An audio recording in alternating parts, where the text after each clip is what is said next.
Hi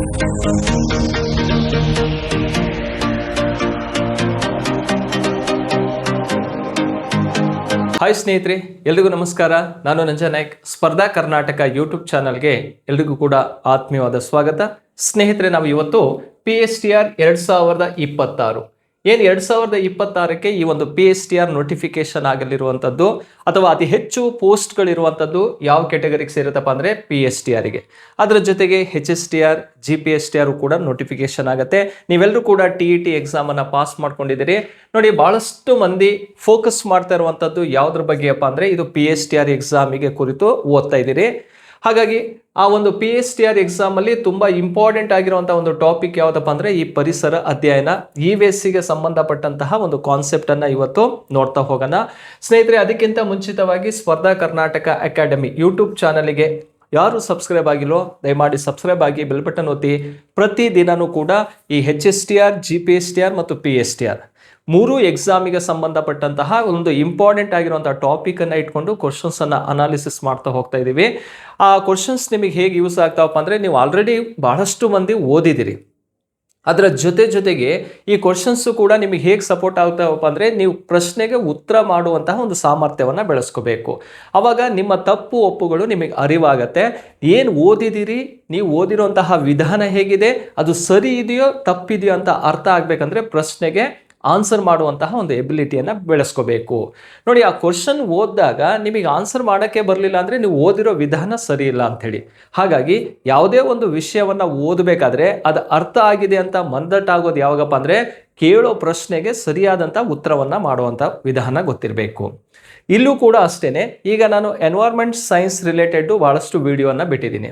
ನಾನು question display ಮಾಡಿದ ಕೂಡಲೇ ಭಾಳಷ್ಟು ಮಂದಿ ಕಾಮೆಂಟ್ ಮಾಡ್ತೀರಿ, ಆನ್ಸರನ್ನು ಕೂಡ ಮಾಡ್ತೀರಿ. ಭಾಳ ಖುಷಿಯಾದಂತಹ ವಿಷಯ. ಯಾಕಂದರೆ ನೀವು ಓದಿರುವಂತಹ ವಿಷಯವನ್ನು ಪ್ರಶ್ನೆಯಾಗಿ ಬಂದಾಗ ಈಸಿಯಾಗಿ ಆನ್ಸರ್ ಮಾಡ್ತೀರಿ. ಅದು ತಪ್ಪು ಸರಿನೋ ಮುಂದೆ, ಆದರೆ ಪ್ರಯತ್ನ ಅಂತ ಮಾಡಲೇಬೇಕಲ್ವಾ. ಸೊ ಫಸ್ಟು ಪ್ರಯತ್ನ ಮಾಡಿ, ಸಕ್ಸಸ್ ಆಮೇಲೆ ಸಿಕ್ಕೇ ಸಿಗತ್ತೆ. ಪ್ರಯತ್ನನೇ ಮಾಡ್ದಲ್ಲೇ ನಾವು ಸಕ್ಸಸ್ ಕಾಣೋದು ಭಾಳಷ್ಟು ಕಷ್ಟವಾಗಿರುತ್ತೆ. ಆ ನಿಟ್ಟಿನಲ್ಲಿ ನಿಮಗೆ ಸ್ಪರ್ಧಾ ಕರ್ನಾಟಕ ಯೂಟ್ಯೂಬ್ ಚಾನಲಲ್ಲಿ ವಿಡಿಯೋಸ್ಗಳು ನಿಮಗೆ ಸಿಗ್ತವೆ, ವಾಚ್ ಮಾಡಿ. ಹಾಗೆ ನಮ್ಮ ಅಕಾಡೆಮಿಯ ವತಿಯಿಂದ HSTR PSTR ಮತ್ತು GPSTR ಈ ಮೂರು ಕೋರ್ಸ್ಗಳಿಗೆ ಆನ್ಲೈನ್ ಕ್ಲಾಸಸ್ಸನ್ನು ಕೂಡ ನಾವು ಲಾಂಚ್ ಮಾಡಿದ್ದೀವಿ. ನೀವು ಪ್ಲೇಸ್ಟೋರಲ್ಲಿ ಸ್ಪರ್ಧಾ ಕರ್ನಾಟಕ ಮೊಬೈಲ್ ಆ್ಯಪ್ ಅಂತ ತಗೊಂಡು ಡೌನ್ಲೋಡ್ ಮಾಡ್ಕೊಳ್ಳಿ. ಡೌನ್ಲೋಡ್ ಆದ ನಂತರ ಓಪನ್ ಮಾಡಿದರೆ ನಿಮಗೆ HSTR ಆಗಿರ್ಬೋದು, PSTR ಆಗಿರ್ಬೋದು ಅಥವಾ GPSTR ಮೂರು ಕೋರ್ಸು ಡಿಸ್ಪ್ಲೇ ಆಗುತ್ತೆ. ನಿಮಗೆ ಯಾವ ಕೋರ್ಸ್ ಬೇಕೋ ಅದ್ರ ಮೇಲೆ ಕ್ಲಿಕ್ ಮಾಡಿದರೆ ಪೇಮೆಂಟ್ ಕೇಳುತ್ತೆ. ಪೇಮೆಂಟ್ ಮಾಡಿದರೆ ನಿಮಗೆ ವೀಡಿಯೋಸ್ಗಳು ಸಿಗ್ತವೆ. ಏನು ಸಿಲೆಬಸ್ ಇದೆಯೋ ಆ ಸಿಲೆಬಸ್ ತಕ್ಕಂತೆ ಚಾಪ್ಟರ್ ವೈಸಲ್ಲಿ ಕ್ಲಾಸ್ ಮಾಡ್ಕೊಳ್ಳಲಾಗುತ್ತೆ. ಟೆಸ್ಟ್ ಸೀರೀಸ್ ಇರುತ್ತೆ. ಅದ್ರ ಜೊತೆಗೆ ಕ್ವಶನ್ಸ್ ಅನ್ನು ಕೂಡ ಅನಾಲಿಸಿಸ್ ಮಾಡಿ ನಾವು ಅಪ್ಲೋಡ್ ಮಾಡ್ತೀವಿ. ನೀವೆಲ್ಲದನ್ನು ಕೂಡ ವಾಚ್ ಮಾಡ್ಕೋಬಹುದು. ಇದು ನಮ್ಮ ಆನ್ಲೈನ್ ಪ್ಲಾಟ್ಫಾರ್ಮ್ ಬಗ್ಗೆ ನಿಮಗೆ ಬೇಕಾಗಿರುವಂತಹ ಮಾಹಿತಿ ಆಗಿರುತ್ತೆ. ಹಾಗಾದರೆ ಸ್ನೇಹಿತರೆ, ಇವತ್ತಿನ EVS ರಿಲೇಟೆಡ್ ಆಗಿರುವಂತಹ ಮೊದಲನೇ ಪ್ರಶ್ನೆ ಯಾವುದು ಅಂತ ನೋಡೋಣ. ನೋಡಿ, ಇವುಗಳಲ್ಲಿ ಯಾವ ವರ್ಷದಲ್ಲಿ ಅರಣ್ಯ ಸಂರಕ್ಷಣಾ ಕಾಯಿದೆ ಅನ್ನೋದು ಜಾರಿಗೆ ಬಂತು ಅಂತ ಹೇಳಿ ಕೇಳಿರುವಂತಹ ಪ್ರಶ್ನೆ ಆಗಿರುತ್ತೆ. ಈ ಅರಣ್ಯ ಸಂರಕ್ಷಣಾ ಕಾಯಿದೆ 78ರಲ್ಲಿ ಬಂತ, 88 ಅಥವಾ 63, 52 ಅಂತ ಕೇಳಿದಾಗ ಈ ಕೇಳಿರುವಂತಹ ಪ್ರಶ್ನೆಯನ್ನು ಆಧಾರವಾಗಿ ಇಟ್ಕೊಂಡು ನಾವು ಸರಿಯಾದಂಥ ಉತ್ತರ ಯಾವುದು ಅಂತ ನೋಡಿದಾಗ B ಅನ್ನೋದು ಇದಕ್ಕೆ ರೈಟ್ ಆನ್ಸರ್ ಆಗಿರುತ್ತೆ. ಹಾಗಾದರೆ ಅರಣ್ಯ ಸಂರಕ್ಷಣಾ ಕಾಯಿದೆ ಜಾರಿಗೆ ಬಂದಿದ್ದು ಯಾವಾಗಪ್ಪ ಅಂದರೆ 1988ರಲ್ಲಿ ಜಾರಿಗೆ ಬರುತ್ತೆ. ಈ 1988ರಲ್ಲಿ ಜಾರಿಗೆ ಬಂದಂತಹ ಅರಣ್ಯ ಸಂರಕ್ಷಣಾ ಕಾಯಿದೆ ಏನು ಹೇಳುತ್ತೆ ಅನ್ನೋದು ಗೊತ್ತಿರಬೇಕು.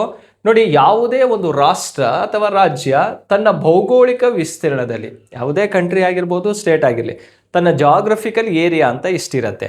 ಆ ಭೌಗೋಳಿಕ ವಿಸ್ತೀರ್ಣದಲ್ಲಿ ಎಷ್ಟು ಅರಣ್ಯ ಪ್ರದೇಶವನ್ನು ಹೊಂದಿರಬೇಕು ಅಂತ ಹೇಳುತ್ತಪ್ಪ ಅಂದರೆ, ನೋಡಿ 33% ಅಷ್ಟು ಫಾರೆಸ್ಟ್ ಇರಬೇಕು ಅಂತ ಹೇಳುವಂಥ ಕಾಯ್ದೆ ಯಾವುದಪ್ಪ ಅಂದರೆ 1988ರ ಅರಣ್ಯ ನೀತಿಯ ಪ್ರಕಾರ ಹೇಳುವಂಥದ್ದು. ಓಕೆ, ಟೋಟಲ್ ಈಗ 100% ಜಾಗ್ರಫಿಕಲ್ ಏರಿಯಾ ಇದೆ ಅಂತ ನೋಡಿದಾಗ ಅದರಲ್ಲಿ ಎಷ್ಟು ಪರ್ಸೆಂಟ್ ಫಾರೆಸ್ಟ್ ಇರಬೇಕಂತ ಹೇಳುತ್ತೆ? 33% ಅರಣ್ಯ ಇದ್ದರೆ ಆ ಒಂದು ರಾಷ್ಟ್ರದಲ್ಲಿ ಮಳೆ ಆಗಿರ್ಬೋದು, ವಾತಾವರಣವಾಗಿರ್ಬೋದು ಎಲ್ಲ ಸುವ್ಯವಸ್ಥಿತವಾಗಿ ನಡೆಯುತ್ತೆ. ಅಲ್ಲಿರುವಂತಹ ವೈಲ್ಡ್ ಲೈಫ್ ಆಗಿರೋ ಪ್ರಾಣಿ ಸಂಪತ್ತಾಗಿರ್ಬೋದು, ಸಸ್ಯವರ್ಗವಾಗಿರ್ಬೋದು ಅದು ಹೇರಳವಾಗಿ ಇರುತ್ತೆ. ಅವು ಹೇರಳವಾಗಿ ಇತ್ತಂದರೆ ಎಲ್ಲ ರೀತಿಯಾದಂತಹ ವಾಯುಗುಣದ ಬದಲಾವಣೆಯಲ್ಲಿ ಯಾವುದೇ ವ್ಯತ್ಯಾಸ ಆಗಲ್ಲ, ಒಂದು ವ್ಯವಸ್ಥಿತ ರೀತಿಯಲ್ಲಿ ಆ ಒಂದು ರಾಷ್ಟ್ರ ನಡ್ಕೊಂಡು ಹೋಗ್ತಾ ಇರೋದನ್ನೋದು ಗೊತ್ತಿರಬೇಕಾಗತ್ತೆ.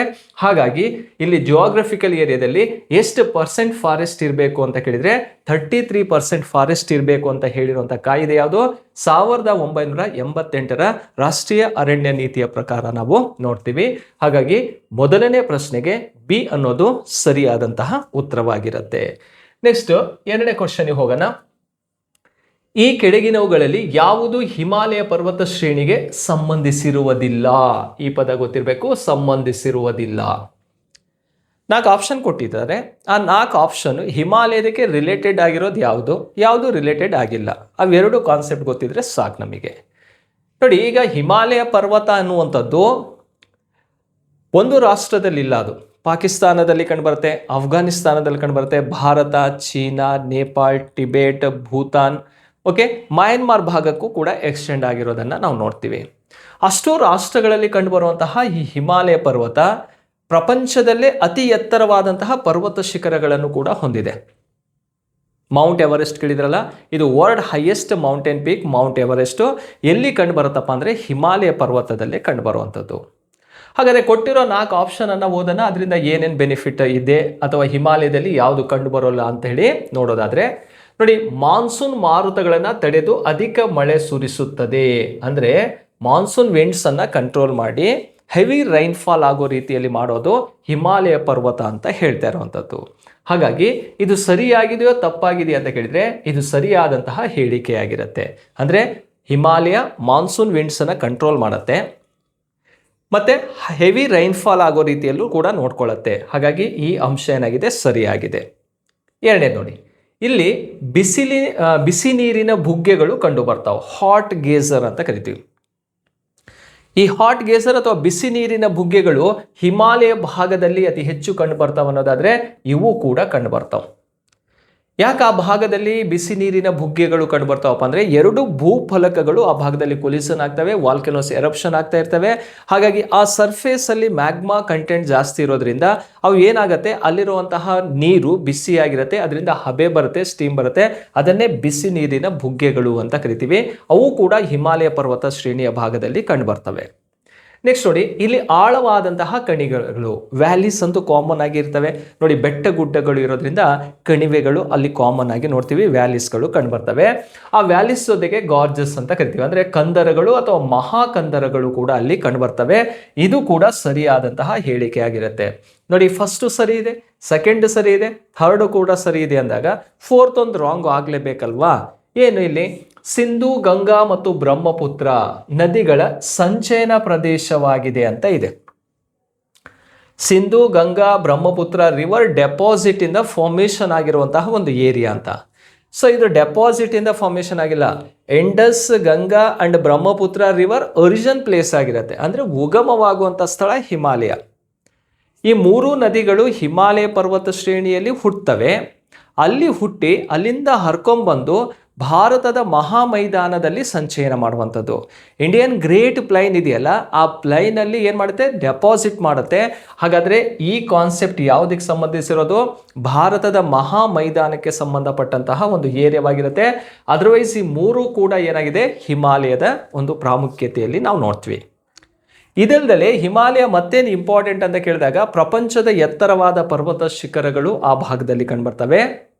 ಅದರ ಜೊತೆಗೆ ಅಲ್ಲಿ ಹೈಯೆಸ್ಟ್ ಮಿನರಲ್ ಡೆಪಾಸಿಟ್ ಆಗಿರೋದನ್ನು ನೋಡ್ತೀವಿ. ಹೇರಳವಾದ ಖನಿಜ ಸಂಪನ್ಮೂಲಗಳು ಕೂಡ ಹಿಮಾಲಯ ಭಾಗದಲ್ಲಿ ಕಂಡುಬರ್ತವೆ. ಹಾಗೆ ಹಿಮಾಲಯ ಪ್ರದೇಶ ಅಂತ ಕಂಡುಕೊಳ್ಳೇನೆ ಅಲ್ಲಿ ಪವಿತ್ರವಾದಂತಹ ಸ್ಥಳಗಳು, ಐತಿಹಾಸಿಕ ಸ್ಥಳಗಳು ಕಂಡುಬರ್ತವೆ. ಓಕೆ, ಆ ಭಾಗವನ್ನು ನಾವು ನೋಡ್ಬೋದು. ಅದರ ಜೊತೆಗೆ ಹಿಮಾಲಯ ಪರ್ವತ ಅಂದರೆ ಟೂರಿಸಮ್ಮಿಗೆ ತುಂಬ ಫೇಮಸ್ ಆಗಿರುವಂಥದ್ದು. ಹಾಗೆ ವಿದೇಶಿಯರ ದಾಳಿಯಿಂದ ಭಾರತವನ್ನು ರಕ್ಷಣೆ ಮಾಡುವಂತಹ ಕೆಲಸನೂ ಕೂಡ ಯಾವ್ದು ಮಾಡುತ್ತೆ, ಹಿಮಾಲಯ ಮಾಡುತ್ತೆ. ಹಾಗೆ ಸೈಬೀರಿಯಾದಿಂದ, ಈ ಸೈಬೀರಿಯಾ ಭಾಗದಿಂದ ಶೀತ ಮಾರುತಗಳು ಬೀಳ್ತವೆ ಚಳಿಗಾಲದ ಅವಧಿಯಲ್ಲಿ. ಆ ಕೋಲ್ಡ್ ವಿಂಡ್ಸನ್ನು ಕಂಟ್ರೋಲ್ ಮಾಡಿ ಇಂಡಿಯಾಕ್ಕೆ ಒಂದು ರೀತಿ ಕ್ಲೈಮೇಟ್ ಎಫೆಕ್ಟ್ ಆಗೋದನ್ನು, ಅಂದರೆ ಕೋಲ್ಡ್ ಕ್ಲೈಮೇಟ್ ಎಫೆಕ್ಟ್ ಆಗೋದನ್ನು ಕಂಟ್ರೋಲ್ ಮಾಡುವಂಥ ಕೆಲಸ ಯಾವ್ದು ಮಾಡುತ್ತಪ್ಪ ಅಂದರೆ ಹಿಮಾಲಯ ಪರ್ವತ ಮಾಡುತ್ತೆ. ತುಂಬ ಇಂಪಾರ್ಟೆಂಟ್ ಆಗಿರುವಂಥ ಕಾನ್ಸೆಪ್ಟ್ ಅದು. ವಿದೇಶಿಯರಿಂದ ರಕ್ಷಣೆ ಮಾಡುತ್ತೆ ಅಥವಾ ವಿದೇಶಿಯರ ದಾಳಿಯಿಂದ ರಕ್ಷಣೆ ಮಾಡುತ್ತೆ. ಸೈಬೀರಿಯಾದಿಂದ ಬೀಸುವಂತಹ ಶೀತ ಗಾಳಿಯನ್ನು ತಡೆದು ಭಾರತವನ್ನು ರಕ್ಷಣೆ ಮಾಡುವಂಥ ಕೆಲಸ ಯಾವ್ದು ಮಾಡುತ್ತಪ್ಪ ಅಂದರೆ ಹಿಮಾಲಯ ಪರ್ವತ ಮಾಡುವಂಥದ್ದು. ಇವಿಷ್ಟು ಮಾಹಿತಿ ನಮಗೆ ಹಿಮಾಲಯ ಪರ್ವತದ ಬಗ್ಗೆ ಗೊತ್ತಿರಬೇಕಾಗತ್ತೆ. ಹಾಗಾದರೆ ಸರಿಯಾದಂಥ ಉತ್ತರ ಇದಕ್ಕೆ ಸಂಬಂಧಪಟ್ಟಂತೆ ಯಾವುದು? ಡಿ ಅನ್ನೋದು ರೈಟ್ ಆನ್ಸರ್ ಆಗಿರುತ್ತೆ. ಮೂರನೇ ಪ್ರಶ್ನೆಗೆ ಹೋಗೋಣ. ನೋಡಿ ಸ್ನೇಹಿತರೆ, ಅದಕ್ಕಿಂತ ಮುಂಚಿತವಾಗಿ ಕರ್ನಾಟಕ ಭೂಗೋಳ ಅಂಥೇಳಿ ಒಂದು ಬುಕ್ಸನ್ನು ನಾನೇ ಬರೆದಿರುವಂತಹ ಒಂದು ಪುಸ್ತಕ. ಇದು ಕರ್ನಾಟಕ ಜಿಯೋಗ್ರಫಿ ಅಂತ ಇದರ ಟೈಟಲ್ ಆಗಿರುತ್ತೆ. ನೋಡಿ, ಕರ್ನಾಟಕ ಜಿಯೋಗ್ರಫಿ ಅಂದರೆ ನಮಗೆ ಆಲ್ಮೋಸ್ಟ್ ಎಲ್ಲ ಕಾಂಪಿಟೇಟಿವ್ ಎಕ್ಸಾಮ್, ಅದರಲ್ಲೂ ನಮ್ಮ ಸ್ಟೇಟ್ ಎಕ್ಸಾಮ್ಸ್ ಅಂತ ಕೇಳಿದರೆ ಅತಿ ಹೆಚ್ಚು ಪ್ರಶ್ನೆ ಕೇಳೋದು ಕರ್ನಾಟಕ ಜಿಯೋಗ್ರಫಿ ಬಗ್ಗೆ. ಹಾಗಾದರೆ ಆ ಕರ್ನಾಟಕ ಜಿಯೋಗ್ರಫಿಯನ್ನು ಯಾವ ರೀತಿ ಓದಬೇಕು, ಎಕ್ಸಾಮಿಗೆ ಬರುವಂತಹ ಕಾನ್ಸೆಪ್ಟ್ ಹೇಗಿರುತ್ತೆ ಅಂಥೇಳಿ ಇಲ್ಲಿ ಪಾರ್ಟ್ ಮಾಡಿಕೊಂಡು ನಿಮಗೆ ಕ್ಲಿಯರ್ ಮಾಡಿಕೊಟ್ಟಿದ್ದೀನಿ. ಇದನ್ನು 4 ಭಾಗಗಳನ್ನಾಗಿ ವಿಭಾಗ ಮಾಡಿಕೊಂಡು ಬರೆದಿರುವಂತಹ ಒಂದು ಪುಸ್ತಕ ಇದು. 4 ವಿಭಾಗ ಯಾವುದಪ್ಪ ಅಂದರೆ, ಫಸ್ಟ್ ಕರ್ನಾಟಕ ಭೂಗೋಳ ಪರಿಚಯ ಅಂತ ಇದೆ. ಆ ಕರ್ನಾಟಕ ಭೂಗೋಳ ಪರಿಚಯದಲ್ಲಿ ಒಟ್ಟು 20 ಅಧ್ಯಾಯಗಳು ಕಂಡುಬರ್ತಾವೆ. 20 ಚಾಪ್ಟರ್ಸ್ಗಳಿದಾವೆ. ಆ 20 ಚಾಪ್ಟರ್ಸಲ್ಲಿ ಏನೇನು ಬರ್ತಾವಪ್ಪ ಅಂದರೆ, ಕರ್ನಾಟಕದ ಭೌಗೋಳಿಕ ಸ್ಥಾನ ಆಗಿರ್ಬೋದು, ಪ್ರಾಕೃತಿಕ ಲಕ್ಷಣ, ಮಣ್ಣು, ಸ್ವಾಭಾವಿಕ ಸಸ್ಯವರ್ಗ, ಜನಸಂಖ್ಯೆ, ನದಿ ವ್ಯವಸ್ಥೆ, ಕೃಷಿ ವ್ಯವಸ್ಥೆ ಅಂತೇಳಿ ಒಟ್ಟಾರೆ ಟೋಟಲ್ 20 ಚಾಪ್ಟರ್ಸ್ಗಳು. ಆ ಚಾಪ್ಟ್ರಲ್ಲಿ ಯಾವ ರೀತಿ ಕಾನ್ಸೆಪ್ಟು ಇರಬೇಕೋ ಆ ಕಾನ್ಸೆಪ್ಟನ್ನು ಹಾಕಿ ಎಕ್ಸಾಮಿಗೆ ಯೂಸ್ಫುಲ್ ಆಗಿರುವಂಥ ಮಾಹಿತಿಯನ್ನು ಕೊಟ್ಟಿದ್ದೀನಿ. ಒಂದು. ಎರಡನೇದಾಗಿ ಕರ್ನಾಟಕ ಜಿಲ್ಲೆಗಳ ಮಾಹಿತಿ ಇದೆ. ಕರ್ನಾಟಕದಲ್ಲಿರುವಂತಹ 31 ಜಿಲ್ಲೆಗಳ ಒಂದು ಸಂಪೂರ್ಣವಾದಂತಹ ಒಂದು ಮಾಹಿತಿ ಈ ಒಂದು ಬುಕ್ಸಲ್ಲಿ ನಿಮಗೆ ಸಿಗುತ್ತೆ. ಯಾವ್ಯಾವ ಜಿಲ್ಲೆ ಏನೇನು ಇಂಪಾರ್ಟೆಂಟು, ಇದುವರೆಗೂ ಎಕ್ಸಾಮಲ್ಲಿ ಯಾವ ರೀತಿ ಫೋಕಸ್ ಮಾಡಿದಾನೆ ಆ ಜಿಲ್ಲೆ ಬಗ್ಗೆ ಎನ್ನುವಂತಹ ಮಾಹಿತಿನೂ ಕೂಡ ಇದರಲ್ಲಿ ನಿಮಗೆ ಸಿಗುತ್ತೆ. ನೆಕ್ಸ್ಟ್ ಮೂರನೇದಾಗಿ ಕರ್ನಾಟಕದ ಐತಿಹಾಸಿಕ ಸ್ಥಳಗಳ ಬಗ್ಗೆ ಮಾಹಿತಿ ಇದೆ. ಹಿಸ್ಟಾರಿಕಲ್ ಪ್ಲೇಸ್ ಇದಾವಲ್ಲ, ಆ ಪ್ಲೇಸ್ ಯಾವ ಡಿಸ್ಟಿಕಲ್ಲಿದೆ, ಏನು ಇಂಪಾರ್ಟೆಂಟ್ ಅನ್ನೋದನ್ನು ಕೂಡ ಹೈಲೈಟ್ ಮಾಡಿದ್ದೀನಿ. ಅದರ ಜೊತೆಗೆ ಇದುವರೆಗೂ ಕೂಡ ಕರ್ನಾಟಕ ಜಿಯೋಗ್ರಫಿಯ ಬಗ್ಗೆ ಕೇಳಿರುವಂತಹ FDA, SDA, group C, KS, UPSC ಮತ್ತು AE, JE ಆಗಿರ್ಬೋದು, ಬೀಟ್ ಫಾರೆಸ್ಟ್, ಲ್ಯಾಂಡ್ ಸರ್ವೇರ್ ಎಲ್ಲ ಎಕ್ಸಾಮ್ ಕೇಳಿರುವಂತಹ ಪ್ರಶ್ನೆ ಮತ್ತು ಅದಕ್ಕೆ ಸಂಬಂಧಪಟ್ಟಂತಹ ಕೀ ಉತ್ತರನೂ ಕೂಡ ಈ ಒಂದು ಬುಕ್ಸಲ್ಲಿ ನಿಮಗೆ ಸಿಗತ್ತೆ. ಇವು 4 ಭಾಗಗಳನ್ನು ಮಾಡಿಕೊಂಡು ರಚನೆ ಮಾಡಿರುವಂತಹ ಒಂದು ಪುಸ್ತಕನೇ ಕರ್ನಾಟಕ ಭೂಗೋಳ ಅಂತೇಳಿ. ಈ ಬುಕ್ಸನ್ನು ನೀವು ಮಾರ್ಕೆಟಲ್ಲೂ ತಗೋಬಹುದು ಅಥವಾ ನಿಮಗೆ ಪೋಸ್ಟಲ್ಲೂ ಕೂಡ ಕಳಿಸುವಂತಹ ಒಂದು ವ್ಯವಸ್ಥೆ ಇರುತ್ತೆ. ನಿಮಗೆ ಈ ಬುಕ್ಸ್ ಬಗ್ಗೆ ಹೆಚ್ಚಿನ ಮಾಹಿತಿ ಬೇಕು ಅಥವಾ ಬುಕ್ಸ್ ಬೇಕಂದರೆ ಈ ನಂಬರಿಗೆ ಕಾಲ್ ಮಾಡಿ, 9008515660ಗೆ ಕಾಲ್ ಮಾಡಿ. ಬೇಕಿದ್ರೆ ನಿಮಗೆ ಮನೆ ಬಾಗಿಲಿಗೆ ಬುಕ್ಸ್ ಕಳಿಸುವಂತಹ ಒಂದು ವ್ಯವಸ್ಥೆನೂ ಕೂಡ ನಾವು ಮಾಡ್ತೀವಿ ಅಂತ ಹೇಳ್ತಾ ಸ್ನೇಹಿತರೆ, ಮುಂದಿನ ಪ್ರಶ್ನೆಗೆ ಹೋಗೋಣ. ನೋಡಿ ಯಾವುದಿದೆ ಕ್ವಶನ್ ಅಂತ ಹೇಳಿ. ಮಾಲಿನ್ಯ ತಡೆಗಟ್ಟುವಿಕೆ ಮತ್ತು ನಿಯಂತ್ರಣ ಕಾಯ್ದೆಯಲ್ಲಿ ಸರ್ಕಾರವು ಬಿಡುಗಡೆ ಮಾಡಲು ಅನುಮತಿಸದ ಅನಿಲ ಯಾವುದು? ಪ್ರಶ್ನೆ ಇಲ್ಲಿ ಅರ್ಥ ಮಾಡ್ಕೊಳ್ಳಿ. ಅನುಮತಿಸದ ಅಂತ ಪದ ಇದೆ. ಯಾವುದಕ್ಕೆ ಪರ್ಮಿಷನ್ ಇಲ್ಲ ಅಂತ ಹೇಳಿ. ಯಾವುದಕ್ಕೆ ಪರ್ಮಿಷನ್ ಇಲ್ಲ ಅಂತ ಕೇಳಿದರೆ ಈ ಯಾವ್ಯಾವ ಗ್ಯಾಸ್ ಕೊಟ್ಟಿದ್ದಾನಂತ ನೋಡ್ಕೊಳ್ಳಿ ಬಿಡಿ. ಫಸ್ಟು ಸಲ್ಫರ್ ಡೈಆಕ್ಸೈಡ್ ಅನಿಲವನ್ನು ಬಿಡುಗಡೆ ಮಾಡ್ಬೋದಾ? ಸೊ ಇದು ಮಾಡುವಂತಿಲ್ಲ. ಕ್ಲಿಯರಾ? ನಿರ್ಬಂಧನೆ ಇದೆ ಅದ್ರ ಬಗ್ಗೆನೂ. ಕಾರ್ಬನ್ ಮಾನಾಕ್ಸೈಡನ್ನು ಬಿಡುಗಡೆ ಮಾಡ್ಬೋದಾ? ಇದು ಕೂಡ ನಿರ್ಬಂಧ ಹೇರಿರುವಂಥದ್ದಾಗಿರುತ್ತೆ.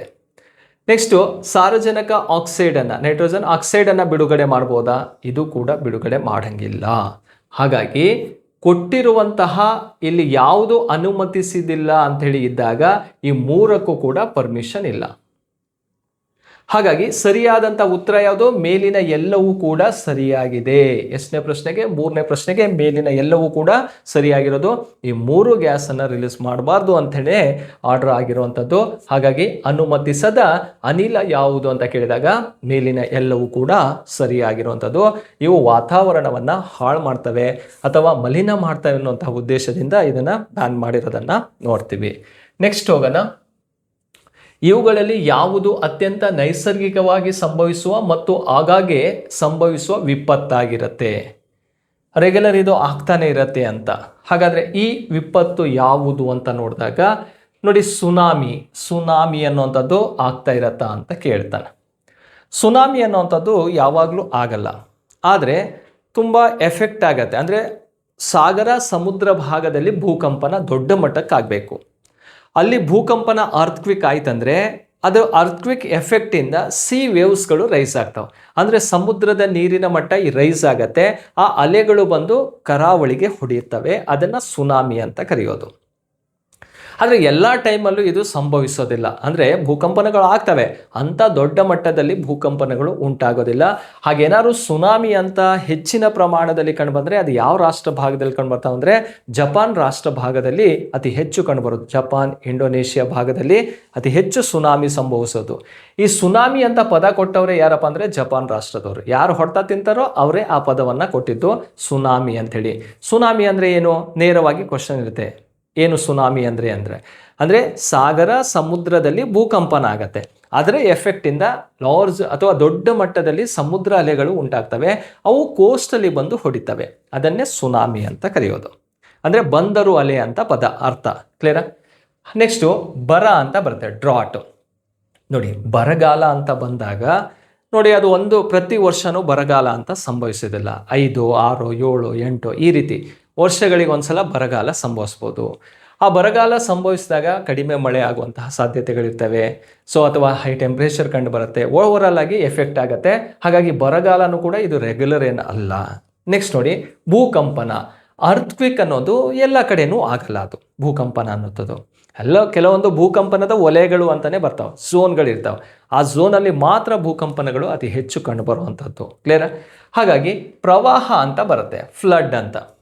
ಈ ಪ್ರವಾಹ ಅನ್ನುವಂಥದ್ದು ಎಲ್ಲೆಲ್ಲಿ ನದಿ ಹಳ್ಳ ಕೊಳ್ಳಗಳು ಹರಿತವೋ ಎಲ್ಲ ಭಾಗದಲ್ಲೂ ಪ್ರವಾಹಗಳು ಸಂಭವಿಸ್ತವೆ. ಪ್ರತಿ ವರ್ಷವೂ ಮಳೆಗಾಲ ಬರುತ್ತೆ, ಅಥವಾ ಹೆಚ್ಚಿನ ಪ್ರಮಾಣದಲ್ಲಿ ಏನಾಗುತ್ತೆ, ಸೈಕ್ಲೋನ್ ಎಫೆಕ್ಟ್ ಆಗ್ಬೋದು. ಅವುಗಳಿಂದ ಏನಾಗುತ್ತಪ್ಪ ಅಂದರೆ ನದಿಗಳು ಉಕ್ಕಿ ಹರಿತವೆ.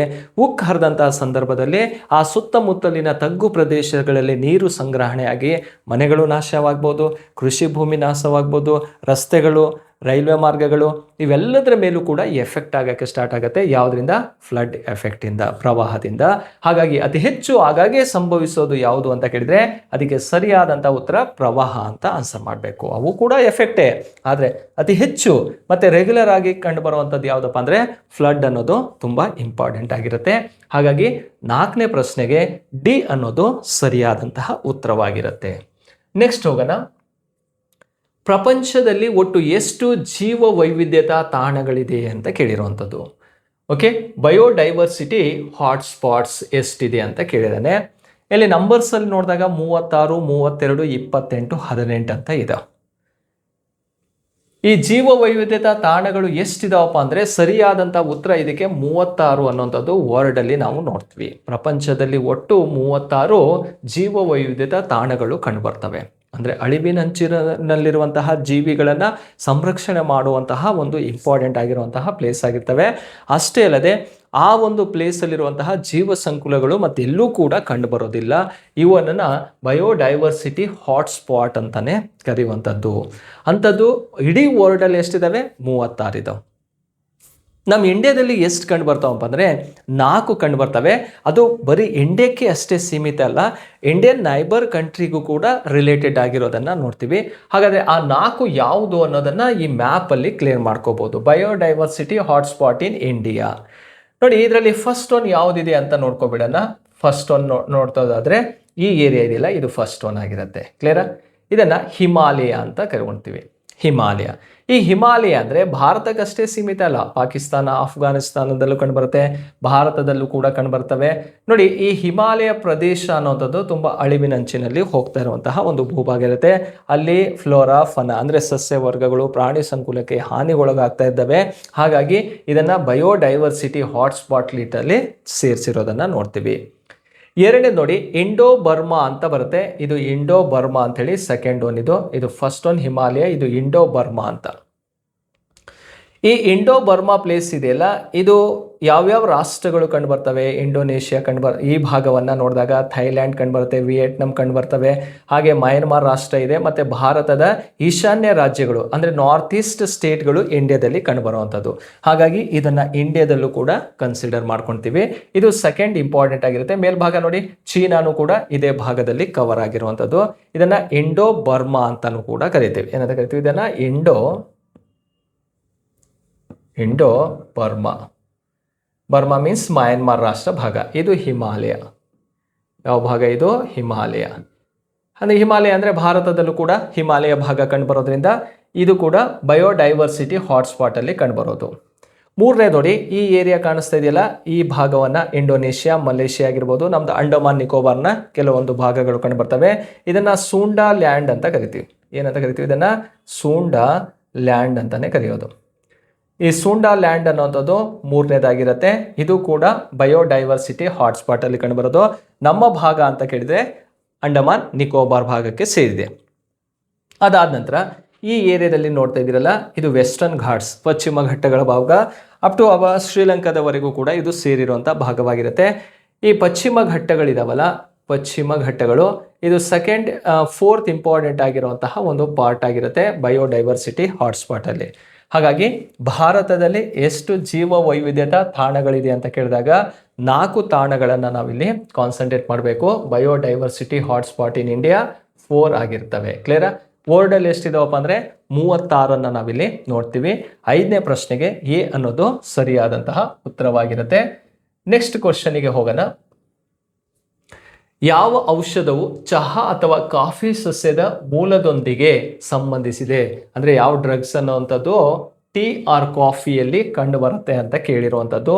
ನೋಡಿ, ಇಲ್ಲಿ ಆಪ್ಷನ್ ಅಲ್ಲಿ ಕೊಟ್ಟಿದ್ದಾನೆ. ಕರ್ಪೂರ್ ಅಂತ ಇದೆ, ಕೆಫಿನ್ ಅಂತ ಇದೆ, ಮುಳ್ಳಿನ ಸೇಬು ಅಂತ ಇದೆ, ಅಫಿಮು ಅಥವಾ ಗಸಗಸೆ ಅಂತ ಇದೆ. ಇಲ್ಲಿ ಇದಕ್ಕೆ ಸರಿಯಾದಂತಹ ಉತ್ತರ ಯಾವುದು ಅಂತ ಕೇಳಿದಾಗ ಬಿ ಅನ್ನೋದು ರೈಟ್ ಆನ್ಸರ್ ಆಗಿರುತ್ತೆ. ಕೆಫಿನ್ ಎನ್ನುವಂಥದ್ದು ಯಾವುದರಲ್ಲಿರುತ್ತೆ? ಕಾಫಿ ಮತ್ತು ಚಹಾದಲ್ಲಿರುವಂತಹ ಒಂದು ಔಷಧಿಯ ಗುಣವನ್ನು ಹೊಂದಿರೋದನ್ನು ನಾವು ನೋಡ್ತೀವಿ. ಓಕೆ, ಯಾವುದು ಅಂತ ಕೇಳಿದರೆ ಯಾವುದು? ಕೆಫಿನ್ ಅನ್ನುವಂಥದ್ದು. ನೋಡಿ, ಚಹಾ ಅಥವಾ ಕಾಫಿಗೆ ಸಂಬಂಧಪಟ್ಟಂತೆ ಈ ಒಂದು ರಾಸಾಯನಿಕ ವಸ್ತು ಯಾವುದು ಅಥವಾ ಔಷಧ ಗುಣವನ್ನು ಹೊಂದಿರೋದು ಯಾವುದು ಅನ್ನೋದು ಗೊತ್ತಾಯಿತು. ಈಗ ಚಹಾ ಅನ್ನೋಂಥದ್ದು ಭಾರತದಲ್ಲಿ ಅತಿ ಹೆಚ್ಚು ಉತ್ಪಾದನೆ ಮಾಡುವಂಥದ್ದು ಎಲ್ಲಿ ಅಂತ ಕೇಳಿದರೆ ಅಸ್ಸಾಂ ರಾಜ್ಯದಲ್ಲಿ ಕಂಡುಬರುತ್ತೆ. ಅದರಲ್ಲೂ ಕೂಡ ಅಸ್ಸಾಂ ರಾಜ್ಯದ ಮೇಲ್ಭಾಗದಲ್ಲಿ ಕಂಡುಬರುವಂತಹ ಅಥವಾ ವೆಸ್ಟ್ ಬೆಂಗಾಲಿಗೆ ಸಂಬಂಧಿಸಿರುವಂತಹ ಒಂದು ಪ್ಲೇಸ್ ಇದೆ, ಡಾರ್ಜಿಲಿಂಗ್ ಅಂತ. ಆ ಡಾರ್ಜಿಲಿಂಗ್ ಪ್ಲೇಸ್ ಇದೆಯಲ್ಲ, ಪ್ರಪಂಚದಲ್ಲೇ ಅತಿ ಹೆಚ್ಚು ಬೆಲೆ ಬಾಳುವಂತಹ ಟೀಯನ್ನು ಉತ್ಪಾದನೆ ಮಾಡುವಂಥದ್ದು. ಎಲ್ಲಿ ಅಂತ ಕೇಳಿದರೆ ಡಾರ್ಜಿಲಿಂಗ್, ವೆಸ್ಟ್ ಬೆಂಗಾಲಲ್ಲಿ. ಹಾಗಾಗಿ ಪಶ್ಚಿಮ ಬಂಗಾಳದ ಡಾರ್ಜಿಲಿಂಗ್ ಅನ್ನ ಏನಂತ ಕರೀತಾರಪ್ಪ ಅಂದರೆ ಚಹಾದ ಚಾಂಪಿಯನ್ ಆಫ್ ಟೀ ಅಂತಲೇ ಕರಿತೀವಿ. ವೆಸ್ಟ್ ಬೆಂಗಾಲ್ ಡಾರ್ಜಿಲಿಂಗ್ ಅಲ್ಲಿ ಪ್ರಪಂಚದಲ್ಲೇ ಅತಿ ಹೆಚ್ಚು ಬೆಲೆ ಬಾಳುವಂತಹ ಟೀ ಉತ್ಪಾದನೆ ಆಗುವಂಥದ್ದು ಈ ಒಂದು ಡಾರ್ಜಿಲಿಂಗ್ ಅಲ್ಲಿ ಕಂಡುಬರುತ್ತೆ. ಆದರೆ ಇಂಡಿಯಾದಲ್ಲಿ ಹೈಯೆಸ್ಟ್ ಟೀ ಪ್ರೊಡಕ್ಷನ್ ಆಗುವಂಥ ರಾಜ್ಯ ಯಾವುದಪ್ಪ ಅಂದರೆ ಅಸ್ಸಾಂ ಭಾಗ ಅಂತ ಗೊತ್ತಿರಬೇಕು. ಹಾಗೆ ಇಲ್ಲಿ ಕಾಫಿ ಅಂತ ಕೇಳಿದರೆ ಕಾಫಿಗೆ ಸಂಬಂಧಪಟ್ಟಂತೆ ಕರ್ನಾಟಕ ಇಡೀ ಭಾರತದಲ್ಲೇ ಅತಿ ಹೆಚ್ಚು ಏನನ್ನ ಉತ್ಪಾದನೆ ಮಾಡುತ್ತೆ? ಕಾಫಿಯನ್ನ ಉತ್ಪಾದನೆ ಮಾಡುವಂಥದ್ದು. ಹಾಗಾಗಿ ಕರ್ನಾಟಕ, ಕೇರಳ, ತಮಿಳುನಾಡು ಭಾಗದಲ್ಲಿ ಅತಿ ಹೆಚ್ಚು ಕಾಫಿ ಬೆಳೆಯೋದನ್ನು ನಾವು ನೋಡ್ತೀವಿ. ಅದರ ನಂಬರ್ 1 ಪೊಸಿಷನ್ನು ಕರ್ನಾಟಕದಲ್ಲಿ. ಕಾಫಿಯಲ್ಲಿ ಅರೇಬಿಕಾ, ರೋಬೋಸ್ಟಾ, ಲೈಬೀರಿಕಾ ಅಂತ ಬರುತ್ತೆ. ಅದರಲ್ಲಿ ಫಸ್ಟ್ ಕ್ವಾಲಿಟಿ ಯಾವುದು ಅಂತ ಕೇಳಿದರೆ ಅರೇಬಿಕಾ ಅನ್ನುವಂಥದ್ದು ಉತ್ತಮ ದರ್ಜೆಯ ಕಾಫಿ ಆಗಿರುತ್ತೆ. ಆ ಉತ್ತಮ ದರ್ಜೆಯ ಕಾಫಿಯನ್ನು ನಾವಿಲ್ಲಿ ಕರ್ನಾಟಕದಲ್ಲೇ ಉತ್ಪಾದನೆ ಮಾಡುವಂಥದ್ದು. ರೈಟ್, ನೋಡಿ, ಇದು ಚಹಾ ಮತ್ತು ಕಾಫಿಯ ಬಗ್ಗೆ ಗೊತ್ತಿರಬೇಕು. ಅದರಲ್ಲಿ ಔಷಧವು ಯಾವುದಿದೆ ಅಂತ ಕೇಳಿದಾಗ ಕೆಫಿನ್ ಎನ್ನುವಂಥದ್ದನ್ನು ನಾವಿಲ್ಲಿ ನೋಡ್ಬೋದು. ಹಾಗಾಗಿ 6ನೇ ಪ್ರಶ್ನೆಗೆ ಬಿ ಅನ್ನೋದು ಸರಿಯಾದಂತಹ ಉತ್ತರವಾಗಿರುತ್ತೆ. ನೆಕ್ಸ್ಟ್ 7ನೇ ಕ್ವಶನಿಗೆ ಹೋಗೋಣ. ವಾತಾವರಣದ ಯಾವ ಪದರಗಳು ಅತಿ ನೇರಳೆ UV ರೇಸ್ ಅಂತ ಕರಿತೀವಿ ಬೆಳಕನ್ನ ಹೀರಿಕೊಳ್ಳಲು ಕಾರಣವಾಗಿರುವ ಓಝೋನ್ ಪದರವನ್ನ ಒಳಗೊಂಡಿದೆ? ಅಂದ್ರೆ UV ಕಿರಣಗಳನ್ನ ಅಂದ್ರೆ ನೇರಳಾತೀತ ಕಿರಣಗಳನ್ನ ಹೀರಿಕೊಳ್ಳುವಂತಹ ಓಝೋನ್ ಪದರ ಎನ್ನುವಂಥದ್ದು ಯಾವ ವಲಯದಲ್ಲಿ ಕಂಡುಬರುತ್ತಂತ ಕೇಳಿರುವಂಥದ್ದು. ಇಲ್ಲಿ ನೋಡಿ, ಟ್ರೋಪೋಸ್ಪಿಯರ್ ಇದೆ, ಮೇಸೋಸ್ಪಿಯರ್ ಇದೆ, ವಾಯುಮಂಡಲ ಅಂತ ಇದೆ. ಇವುಗಳಲ್ಲಿ ಯಾವುದೂ ಅಲ್ಲ ಅಂತ ಇದೆ. ಇದ್ರ ಬಗ್ಗೆ ಅಂತೂ ಕ್ವಶನ್ಸ್ ಯಾವಾಗಲೂ ಇದೆ. ಎಲ್ಲ ಎಕ್ಸಾಮಲ್ಲೂ ಕೂಡ ಪ್ರಶ್ನೆಯನ್ನು ಕೇಳ್ತಾನೆ ಇದೆ. TET, GPSTR, HSTR, PSTR focus ಮಾಡ್ತಾನೆ ಈ ಒಂದು ಏರಿಯಾದ ಬಗ್ಗೆ. ಇದನ್ನು ಒಂದ್ಸಲ ಡೀಪಾಗಿ ಕ್ಲೀನಾಗಿ ನೋಡಿಕೊಂಡ್ರೆ ಸಾಕು, ಏನೇನು ಪ್ರಶ್ನೆ ಕೇಳ್ಬೋದು ಅಂತ ಗೊತ್ತಾಗತ್ತೆ. ಈಗ ಅರ್ತ್ ಸರ್ಫೇಸ್ ಅಂತ ತಗೊಂಡಾಗ ಹಿಂದಿನ ವಿಡಿಯೋಸಲ್ಲೂ ಕೂಡ ಈ ಕಾನ್ಸೆಪ್ಟ್ ಬರ್ತಾನೆ ಇದೆ. ಯಾಕಂದರೆ ಪ್ರಶ್ನೆಗಳು ಯಾವ್ಯಾವ ರೀತಿ ಬರ್ತಾ ಇದ್ದಾವಂತ ನಿಮಗೆ ಎಲ್ಲ ವಿಡಿಯೋಸಲ್ಲೂ ಆ ಒಂದು ಟಾಪಿಕ್ ರಿಲೇಟೆಡ್ ಹೇಗಿದೆ ಅಂತ ಹೇಳ್ಕೊಡ್ತಾ ಇರುವಂಥದ್ದು. ರೈಟ್, ಈಗ ಅರ್ತ್ ಸರ್ಫೇಸ್ ಅಂತ ತಗೊಳ್ತೀವಿ, ಭೂಮಿಯ ಮೇಲ್ಮೈ. ಅಲ್ಲಿಂದ ಫಸ್ಟ್ ಲೇಯರ್ ಯಾವುದಪ್ಪ ಅಂದರೆ ಇದೇ ಟ್ರೋಪೋಸ್ಫಿಯರ್. ಸೆಕೆಂಡ್ ಲೇಯರ್ ಯಾವುದಪ್ಪ ಅಂದರೆ stratosphere. Third layer mesosphere. Okay, mesosphere. Fourth layer ionosphere. Last layer ಯಾವುದಪ್ಪ ಅಂದರೆ ಎಕ್ಸೋಸ್ಫಿಯರ್. ಇವು 5 ಲೇಯರ್ಸನ್ನು ನಾವಿಲ್ಲಿ ನೋಡ್ತೀವಿ. ಈಗ ಟ್ರೋಪೋಸ್ಫಿಯರ್ ಅಂದರೆ ವಾತಾವರಣದ ಎಲ್ಲ ಬದಲಾವಣೆಗಳು, ಮಳೆ, ಗುಡುಗು, ಮಿಂಚು, ಟೆಂಪ್ರೇಚರ್ ವೇರಿಯೇಷನ್ ಆಗಿರ್ಬೋದು, ಪ್ರೆಷರ್ ಆಗಿರ್ಬೋದು, ಅವೆಲ್ಲ ರೀತಿ ಕ್ಲೈಮ್ಯಾಟಿಕಲ್ ಚೇಂಜಸ್ ಕಂಡು ಬರೋದು ಟ್ರೋಪೋಸ್ಫಿಯರಲ್ಲಿ. ಈಗ ಸ್ಟ್ರಾಟೋಸ್ಫಿಯರ್ ಅಂತ ಇದೆಯಲ್ಲ, ಇದೇ ಇಂಪಾರ್ಟೆಂಟ್ ಆಗಿರೋದು. O3 ಅಂತ ಕಂಡು ಬರೋದು, ಓಝೋನ್ ಲೇಯರ್ ಕಂಡು ಬರೋದೆಲ್ಲಪ್ಪ ಅಂದರೆ ಈ ಸ್ಟ್ರಾಟೋಸ್ಫಿಯರಲ್ಲಿ ಕಂಡು ಬರುತ್ತೆ. ಹಾಗಾದರೆ ಇಲ್ಲಿ ಸರಿಯಾದಂತಹ ಉತ್ತರ ಯಾವುದಪ್ಪ ಅಂದರೆ ಸ್ಟ್ರಾಟೋಸ್ಫಿಯರ್. ಅಂದರೆ ಏನಂತ ಕರಿತೀವಿ, ಇದನ್ನು ವಾಯುಮಂಡಲ ಅಂತಾನೆ ಕರಿತೀವಿ. ಈ ವಾಯುಮಂಡಲ ಅಂತ ಪದವನ್ನು ನಾವಿಲ್ಲಿ ತಿಳ್ಕೋಬೇಕು. ಹಾಗಾದರೆ ಸ್ಟ್ರಾಟೋಸ್ಫಿಯರಲ್ಲಿ O3 ಕಂಡು ಬರುತ್ತೆ. ಓಝೋನ್ ಎನ್ನುವಂಥದ್ದು ಆಕ್ಸಿಜನ್ ಇಂದ ಆಗಿರುವಂಥದ್ದು. ಹಾಗಾದರೆ ಈ ಓಝೋನ್ ಇದೆಯಲ್ಲ, ಏನೆಲ್ಲ ಇಂಪಾರ್ಟೆಂಟು ಎಕ್ಸಾಮ್ ದೃಷ್ಟಿಯಿಂದ ಅಂತ ನೋಡ್ತಾ ಹೋಗೋದಾದರೆ ನೋಡಿ ಸ್ನೇಹಿತರೆ, ಓಝೋನ್ ಪದರ ಅನ್ನುವಂಥದ್ದು ಭೂಮಿಯ ರಕ್ಷಕ ಅಥವಾ ಕವಚ ಅಂತಾನೂ ಕೂಡ ಕರಿತೀವಿ. ಯಾಕಂದರೆ ಇದು ಸೂರ್ಯನಿಂದ ಬರುವಂತಹ ಅತಿ ನೇರಳೆ ಕಿರಣಗಳನ್ನು, UV ರೇಸನ್ನು ತಡೆಯುತ್ತೆ. ತಡೆದ್ಬಿಟ್ಟು ಒಂದು ರೀತಿ ಛತ್ರಿಯ ರೀತಿ ಬಿಹೇವ್ ಮಾಡುತ್ತೆ. ಅಂದರೆ ಅಂಬ್ರಲಾ ಅಂತ ಕರಿತೀವಿ. ಅರ್ತ್ ಅಂಬ್ರಲಾ ಅಂತ ಕರೆಯೋದು ಯಾವುದನ್ನಪ್ಪ ಅಂದರೆ ಓಝೋನ್ ಲೇಯರಿಗೆ ಕರೆಯುವಂಥದ್ದು. ಹಾಗಾದರೆ ಈ ಓಝೋನ್ ಲೇಯರನ್ನು ಜೀವರಕ್ಷಕ ಅನಿಲ ಅಂತಲೂ ಕೂಡ ಕರಿತೀವಿ, ಲೈಫ್ ಲೈನ್ ಗ್ಯಾಸ್ ಅಂತಲೂ ಕೂಡ ಕರೆಯೋದು. ಹಾಗೆ ಈ ಓಝೋನ್ ಲೇಯರ್ ಇದೆಯಲ್ಲ, ಇದು ಏನಾದ್ರು ಹೋಲ್ ಆಯ್ತಂದರೆ ಏನು ಎಫೆಕ್ಟ್ ಆಗತ್ತಪ್ಪ ಅಂತ ಕೇಳಿದರೆ, UV ರೇಸ್ಗಳು ಅರ್ತ್ ಸರ್ಫೇಸಿಗೆ ಬರ್ತವೆ. ಅದು ಮನುಷ್ಯನ ಬಾಡಿ ಮೇಲೆ ಬೀಳುತ್ತೆ. ಬಿದ್ದಾಗ ಏನಾಗತ್ತಪ್ಪ ಅಂದರೆ ಸ್ಕಿನ್ ಕ್ಯಾನ್ಸರ್ ಆಗೋಕ್ಕೆ ಸ್ಟಾರ್ಟ್ ಆಗುತ್ತೆ. ಚರ್ಮದ ಕ್ಯಾನ್ಸರ್ ಆಗುವಂತಹ ಸಾಧ್ಯತೆಗಳಿರ್ತವೆ. ಹಾಗಾಗಿ ಟೆಂಪ್ರೇಚರ್ ಕೂಡ ಹೈ ಆಗುತ್ತೆ, ಯಾವುದು UV ರೇಸ್ ಬಂತಂದರೆ. ಹಾಗಾಗಿ ಇದನ್ನು ತಡೆಯುವಂತಹ ಒಂದು ಲೇಯರ್ ಯಾವುದಪ್ಪ ಅಂದರೆ ಅದು ಓಝೋನ್ ಲೇಯರ್ ಆಗಿರುತ್ತೆ. ಹಾಗಾಗಿ ಓಝೋನನ್ನು ರಕ್ಷಣೆ ಮಾಡಬೇಕು ಎನ್ನುವಂತಹ ಉದ್ದೇಶದಿಂದ ಅದು ಹೋಲ್ ಆಗ್ತಾ ಇದೆ. ಎಲ್ಲೆಲ್ಲಿ ಅಂಟಾರ್ಟಿಕಾದಲ್ಲಿ ಹೋಲ್ ಆಗ್ತಾ ಇದೆ, ನ್ಯೂಜಿಲ್ಯಾಂಡ್ ಭಾಗದಲ್ಲಿ ಹೋಲ್ ಆಗ್ತಾ ಇರೋದನ್ನು ನೋಡ್ಬೋದು, ಆಸ್ಟ್ರೇಲಿಯಾ ಭಾಗದಲ್ಲಿ ಹೋಲ್ ಆಗ್ತಾ ಇದೆ.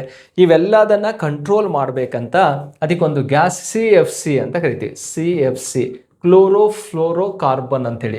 ಈ CFC ಇಂದ ಓಝೋನ್ ಅನಿಲ ಏನಾಗ್ತಾ ಇದೆ, ಹಾಳಾಗ್ತಾ ಇರೋದು ಅಥವಾ ಲೇಯರ್ ಅನ್ನೋದು ಹಾಳಾಗ್ತಾ ಇರೋದು. ಹಾಗಾದರೆ ಇದನ್ನು ಕಂಟ್ರೋಲ್ ಮಾಡಬೇಕು ಅಂಥೇಳಿ ಮ್ಯಾಂಟ್ರಿಯಲ್ ಪ್ರೋಟೋಕಾಲ್ ಅಂಥೇಳಿ ಒಂದು ನಡುವಳಿಯನ್ನು ಪಾಸ್ ಮಾಡ್ತಾರೆ.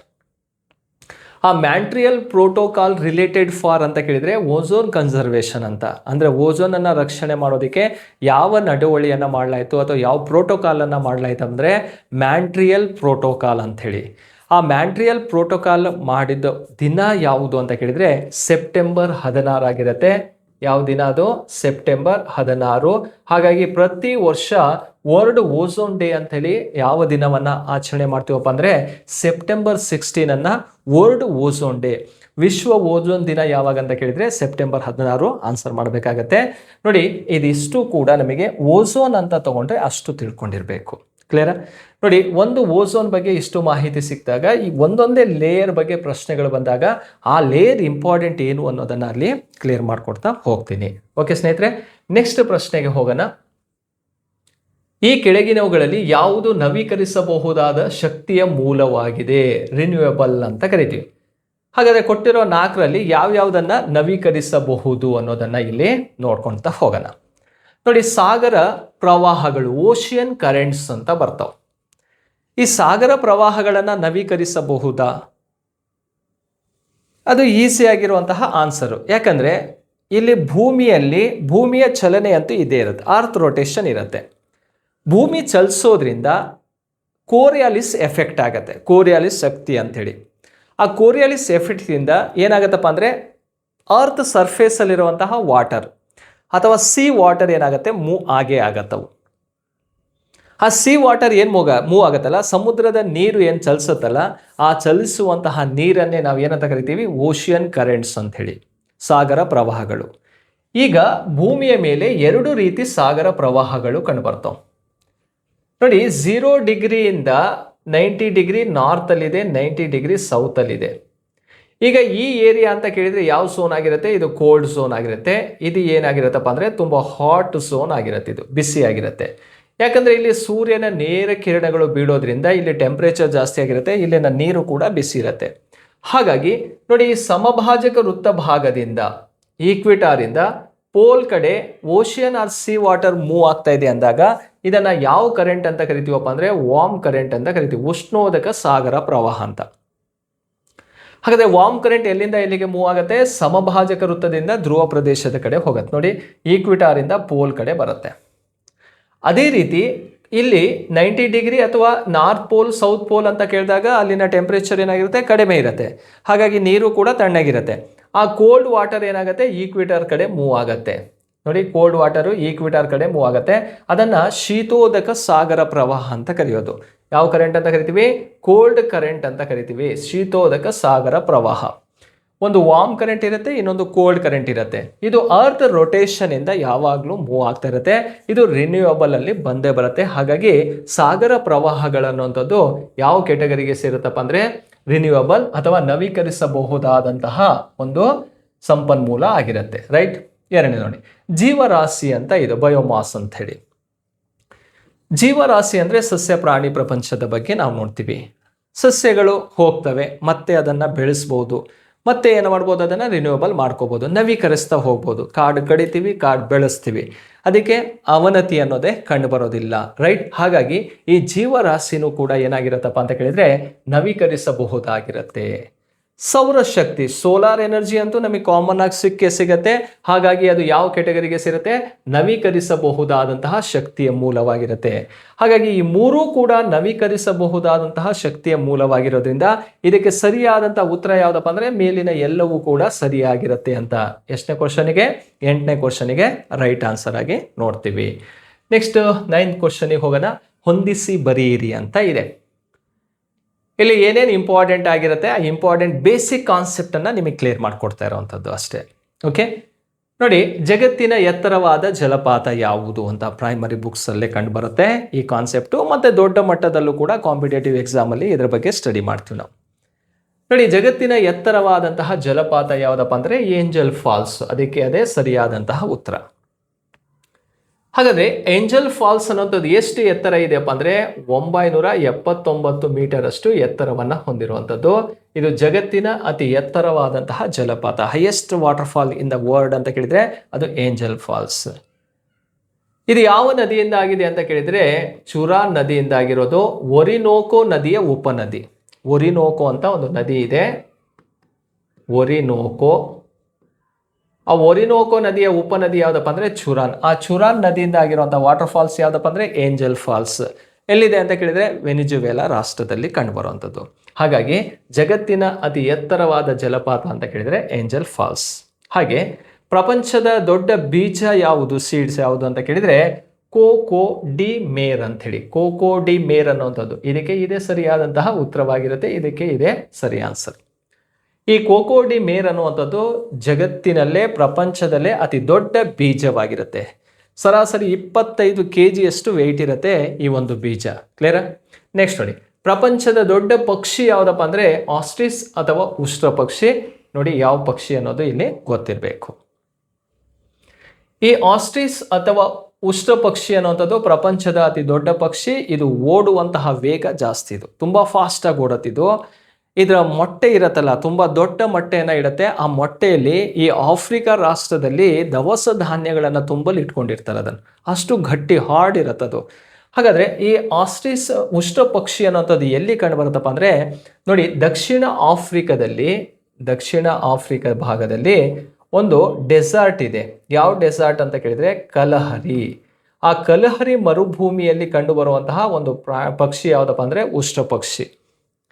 ನೋಡಿ, ಈ ಉಷ್ಟ್ರ ಪಕ್ಷಿ ಅನ್ನುವಂಥದ್ದು ಆಫ್ರಿಕಾದ ಮೂಲ ನಿವಾಸಿ ಅಂತಾನೂ ಕೂಡ ಕರೀತವೆ. ಯಾಕಂದ್ರೆ ಅದರ ಮೂಲನೇ ಆ ಭಾಗವಾಗಿರುತ್ತೆ. ದಕ್ಷಿಣ ಆಫ್ರಿಕಾ ಭಾಗದಲ್ಲಿ ಕಲಹರಿ ಡೆಸರ್ಟ್ ಅಲ್ಲಿ ಅತಿ ಹೆಚ್ಚು ಕಂಡು ಬರುವಂಥದ್ದು ಈ ಒಂದು ಪಕ್ಷಿ ಆಗಿರುತ್ತೆ. ನೆಕ್ಸ್ಟ್, ಪ್ರಪಂಚದ ಅತಿ ಚಿಕ್ಕ ಪಕ್ಷಿ ಯಾವುದು ಅಂತ ಕೇಳಿದ್ರೆ ಪ್ರಪಂಚದ ಚಿಕ್ಕ ಪಕ್ಷಿ ಯಾವುದು ಅಂತ ಕೇಳಿದ್ರೆ ಹಮ್ಮಿಂಗ್ ಬರ್ಡ್ ಆಗಿರುತ್ತೆ. ಕ್ಲಿಯರ್? ಹಮ್ಮಿಂಗ್ ಬರ್ಡ್ ಅನ್ನುವಂಥದ್ದು. ನೋಡಿ, ವರ್ಲ್ಡ್ ಅಲ್ಲೇ ಅತಿ ಎತ್ತರವಾಗಿರೋ ಫಾಲ್ಸು, ದೊಡ್ಡ ಬೀಜ ಯಾವುದು, ಮತ್ತೆ ದೊಡ್ಡ ಪಕ್ಷಿ, ಅತ್ಯಂತ ಚಿಕ್ಕ ಪಕ್ಷಿ ಯಾವುದು ಅನ್ನೋದು ಬೇಸಿಕ್ ಮಾಹಿತಿ ನಮಗೆ ಈ ಒಂದು ಪ್ರಶ್ನೆ ಮೂಲಕ ತಿಳ್ಕೊಂಡಂಗೆ ಆಗತ್ತೆ. ಕ್ಲಿಯರ್? ನೆಕ್ಸ್ಟ್ ಹೋಗೋಣ. ಮತ್ತೊಂದು ಹೊಂದಿಸಿ ಬರೆಯೋದ್ರಲ್ಲಿ ಪ್ಲಾನೆಟ್ಸ್ ರಿಲೇಟೆಡ್ ಕ್ವಶನ್ಸ್ ಅನ್ನ ರೈಸ್ ಮಾಡಿದ್ದೀನಿ. ನೋಡಿ ಏನೇನಿದೆ, ಒಂದು ಸೈಡಲ್ಲಿ ಆ ಪ್ಲಾನೆಟ್ಸ್ ಇಂಪಾರ್ಟೆಂಟ್ ಏನು ಅನ್ನೋದು ಹೇಳಿರುವಂಥದ್ದು, ಮತ್ತೊಂದು ಕಡೆ ಪ್ಲಾನೆಟ್ಸ್ಗಳ ಹೆಸರು ಇದಾವೆ. ಕೆಂಪು ಗ್ರಹ ಅಂತ ಯಾವುದನ್ನ ಕರಿತೀವಿ? ಯಾವ ಗ್ರಹವನ್ನ ಕೆಂಪು, ರೆಡ್ ಪ್ಲಾನೆಟ್ ಅಂತ ಕರೆಯುವಂಥದ್ದು? ನೋಡಿ, ರೆಡ್ ಪ್ಲಾನೆಟ್ ಅಂತ ಕರೆಯುವಂಥದ್ದು ಯಾವ ಗ್ರಹಕ್ಕೆ ಕರಿತೀವಿ? ಮಂಗಳ ಗ್ರಹಕ್ಕೆ ಕರಿತೀವಿ. ಮಾರ್ಸಿಗೆ ರೆಡ್ ಪ್ಲಾನೆಟ್ ಅಂತ ಕರೆಯೋದು. ಯಾಕೆ ಮಂಗಳ ಗ್ರಹಕ್ಕೆ ಕೆಂಪು ಗ್ರಹ ಅಂತ ಕರಿತೀವಪ್ಪ ಅಂದರೆ, ಈ ಮಂಗಳ ಗ್ರಹದಲ್ಲಿ ಕಬ್ಬಿಣದ ಆಕ್ಸೈಡ್ ಪ್ರಮಾಣ ಹೆಚ್ಚಾಗಿರುತ್ತೆ. ಆ ಕಬ್ಬಿಣದ ಆಕ್ಸೈಡ್ ಪ್ರಮಾಣ ಹೆಚ್ಚಾಗಿರೋಂಥ ಅಲ್ಲಿನ ಮಣ್ಣು ಕೂಡ ಕೆಂಪು ಬಣ್ಣದಲ್ಲಿ ಕಂಡುಬರೋದು. ಹಾಗಾಗಿ ನೋಡಿ, ನಮ್ಮಲ್ಲೇ ಕೂಡ ನಮ್ಮ ಕರ್ನಾಟಕದಲ್ಲೇ ಈ ಕೆಂಪು ಮಣ್ಣು ಕಂಡುಬರುತ್ತಂದರೆ ಅಲ್ಲಿ ಕಬ್ಬಿಣದ ಆಕ್ಸೈಡ್ ಪ್ರಮಾಣ ಹೆಚ್ಚಾಗಿರುತ್ತೆ. ಹಾಗಾಗಿ ಆ ಮಣ್ಣು ಯಾವ ರೂಪದಲ್ಲಿ ಇರ್ತವೆ? ಕೆಂಪಾಗಿ ಕಾಣಿಸುತ್ತೆ. ಹಾಗೆ ಆ ಗ್ರಹವನ್ನು ನೋಡಿದಾಗ ಅದರ ಕಲರು ಕೂಡ ಏನು ಕಾಣಿಸ್ತಾ ಇದೆ? ನಮಗೆ ರೆಡ್ ಕಲರಲ್ಲಿ ಕಾಣಿಸ್ತಾ ಇದೆ. ಹಾಗಾಗಿ ಕೆಂಪು ಗ್ರಹ ಅಂತೇಳಿ ಕರೆಯೋದು ಯಾವುದನ್ನ? ಮಂಗಳ ಗ್ರಹಕ್ಕೆ ಕರಿತೀವಿ. ನೆಕ್ಸ್ಟು, ಪ್ರಕಾಶಮಾನವಾದಂತಹ ಗ್ರಹ, ಬ್ರೈಟೆಸ್ಟ್ ಪ್ಲಾನೆಟ್ ಇನ್ ಸೋಲಾರ್ ಸಿಸ್ಟಮ್. ಸೌರವ್ಯೂಹದಲ್ಲೇ ಅತಿ ಹೆಚ್ಚು ಪ್ರಕಾಶಮಾನವಾದಂತಹ ಗ್ರಹ ಯಾವುದಪ್ಪ ಅಂದರೆ ಅದು ಶುಕ್ರ ಗ್ರಹವಾಗಿರುತ್ತೆ, ವೀನಸ್. ಯಾಕೆ ವೀನಸ್ ಅಷ್ಟು ಬ್ರೈಟ್ ಆಗಿ ಕಾಣಿಸುತ್ತಪ್ಪ ಅಂದರೆ ಇದರಲ್ಲಿ ಕಾರ್ಬನ್ ಡೈಆಕ್ಸೈಡ್ ಪ್ರಮಾಣ 95% ಎಬೋ ಕಂಡು ಬರುತ್ತೆ. ಅಂದರೆ 95%ಗಿಂತ ಅತಿ ಹೆಚ್ಚು ಕಾರ್ಬನ್ ಡೈಆಕ್ಸೈಡ್ ಇರೋದ್ರಿಂದ ಆ ಒಂದು ಗ್ರಹ ಏನಾಗಿರುತ್ತಪ್ಪ ಅಂದರೆ ತುಂಬ ಟೆಂಪ್ರೇಚರನ್ನು ಹೊಂದಿರುತ್ತೆ. ಅದರ ಜೊತೆಗೆ ಬ್ರೈಟ್ ಆಗಿ ಕೂಡ ಕಾಣಿಸೋದನ್ನು ನಾವು ನೋಡ್ತೀವಿ. ನೀಲಿ ಹಸಿರು ಬಣ್ಣದ ಗ್ರಹ ಅಂತ ಕರೆಯೋದು ಯಾವುದನ್ನಪ್ಪ ಅಂದರೆ ಯುರೇನಸ್ಗೆ ಕರಿತೀವಿ. ನೀಲಿ ಹಸಿರು ಬಣ್ಣದ ಗ್ರಹ ಅಂತೇಳಿ ಬ್ಲೂ ಗ್ರೀನ್ ಪ್ಲಾನೆಟ್ ಅಂತ ಕರೆಯುವಂಥದ್ದು. ಹಾಗೆ ಜೀವಿಗಳು ಇರುವ ಏಕೈಕ ಗ್ರಹ ಯಾವುದಪ್ಪ ಅಂದರೆ ಭೂಮಿ.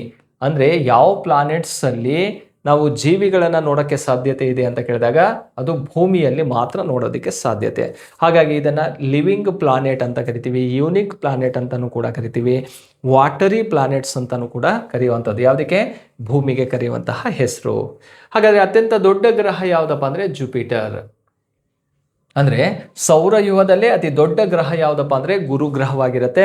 ಸೊ ಹಾಗಾಗಿ ಲಾರ್ಜೆಸ್ಟ್ ಪ್ಲಾನೆಟ್ ಇನ್ ಸೋಲಾರ್ ಸಿಸ್ಟಮ್ ಅಂತ ಕೇಳಿದ್ರೆ ಅದು ಜುಪಿಟರ್ ಅನ್ನು ಆನ್ಸರ್ ಮಾಡಬೇಕು. ನೋಡಿ, 10ನೇ ಪ್ರಶ್ನೆಗೆ ಕೆಲವೊಂದು ಪ್ಲಾನೆಟ್ಸು ಅದಕ್ಕೆ ಕೊಟ್ಟಿರುವಂತಹ ಟೈಟಲ್ ಏನು ಅನ್ನೋದ್ರ ಬಗ್ಗೆ ನಾವಿಲ್ಲಿ ತಿಳ್ಕೊಂಡಂಗೆ ಆಯಿತು. ನೆಕ್ಸ್ಟ್ ಹೋಗೋಣ. 2 ವರ್ಷ ಅಥವಾ 2 ಋತುಮಾನದವರೆಗೆ ಜೀವಿಸಿ ಹೂವು ಹಣ್ಣು ಬೀಜಗಳನ್ನು ಉತ್ಪತ್ತಿ ಮಾಡಿ ನಾಶವಾಗುವಂತಹ ಸಸ್ಯ ಯಾವುದು ಅಂತ. ದ್ವೈವಾರ್ಷಿಕ ಸಸ್ಯಗಳು ಅಂತ ಕರಿತೀವಿ ಅದನ್ನು. ದ್ವೈವಾರ್ಷಿಕ ಸಸ್ಯಗಳು ಅನ್ನೋದು ಯಾವುದು? ಇದಕ್ಕೆ ಎಕ್ಸಾಂಪಲ್ಸ್ ಆಗಿ ನೋಡಿದಾಗ ಹತ್ತಿ ನೋಡಿ, ಒಂದೇ ವರ್ಷ ಒಂದ್ಸಲ ಬಿತ್ತನೆ ಮಾಡ್ತೀವಿ, ಕಿತ್ತು ಹಾಕ್ತೀವಿ ನಾವು. ಹತ್ತಿ ಏಕವಾರ್ಷಿಕ ಸಸ್ಯಗಳಲ್ಲಿ ಕಂಡುಬರುತ್ತೆ. ಗೋಧಿನೂ ಕೂಡ ಅಷ್ಟೇ, ಒಂದೇ ಬೆಳೆಯನ್ನು ಬೆಳೆಯುವಂಥದ್ದು, ಮತ್ತೊಂದು ಸಲ ಬೆಳೆಯೋಕ್ಕೆ ಸಾಧ್ಯತೆ ಇಲ್ಲ. ಹಾಗೆ ಜೋಳನೂ ಕೂಡ ಒಂದೇ ಟೈಮ್ ಬೆಳೆಯುವಂಥದ್ದು. ಆದರೆ ಕಬ್ಬನ್ನು 2 ಬೆಳಿಬೋದು ಅಥವಾ 3 ಟೈಮು ಕೂಳೆ ವಿಧಾನದ ಮೂಲಕ ಬೆಳಿತೀವಿ. ಒಂದ್ಸಲ ಕಬ್ಬನ್ನು ನೆಟ್ಟರೆ ಅದು ಬಂದ ನಂತರ ಕಟಾವು ಮಾಡ್ತೀವಿ, ಮತ್ತೆ ಅದೇ ಏನಾಗುತ್ತೆ ಬೆಳೆಯೋಕ್ಕೆ ಸ್ಟಾರ್ಟ್ ಆಗುತ್ತೆ. ಸೊ 2, 3, 4 ಬೆಳಿಬೋದು. ಆದರೆ ಇಂಪಾರ್ಟೆಂಟ್ ಆಗಿ ಇಳುವರಿ ಜಾಸ್ತಿ ಬರುವಂತೆ ಬೆಳೆಯುವಂತಹ ಅವಧಿ ಎಷ್ಟಪ್ಪ ಅಂದರೆ 2 ವರ್ಷ. ಆ 2 ವರ್ಷದ ಅವಧಿಯಲ್ಲಿ ಬೆಳೆಯುವಂತಹ ಸಸ್ಯವರ್ಗವನ್ನು ದ್ವಿವಾರ್ಷಿಕ ಸಸ್ಯವರ್ಗಗಳು ಅಂತ ಕರಿತೀವಿ. ಅದಕ್ಕೆ ಬೆಸ್ಟ್ ಎಕ್ಸಾಂಪಲ್ ಯಾವುದಪ್ಪ ಅಂದರೆ ಕಬ್ಬು ಅನ್ನೋದು. ಹಾಗಾದರೆ ಈ 3 ಕೂಡ ಏಕವಾರ್ಷಿಕ ಸಸ್ಯಗಳಾಗಿರ್ತವೆ ಅಥವಾ ಬೆಳೆಗಳಾಗಿರೋದನ್ನು ನೋಡ್ತೀವಿ.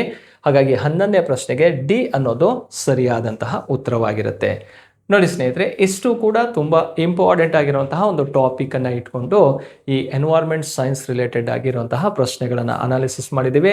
ವಿಡಿಯೋ ಇಷ್ಟ ಆದರೆ ಲೈಕ್ ಮಾಡಿ, ಕಾಮೆಂಟ್ ಮಾಡಿ, ಏನೇ ಇದ್ರೂ ಕೂಡ ಶೇರ್ ಮಾಡಿಕೊಡ್ರಿ ಅಂತ ಹೇಳ್ತಾ ಸೊ ಇಲ್ಲಿಗೆ ಈ ಕಾನ್ಸೆಪ್ಟನ್ನು ಮುಗಿಸ್ತೀನಿ. Thank you.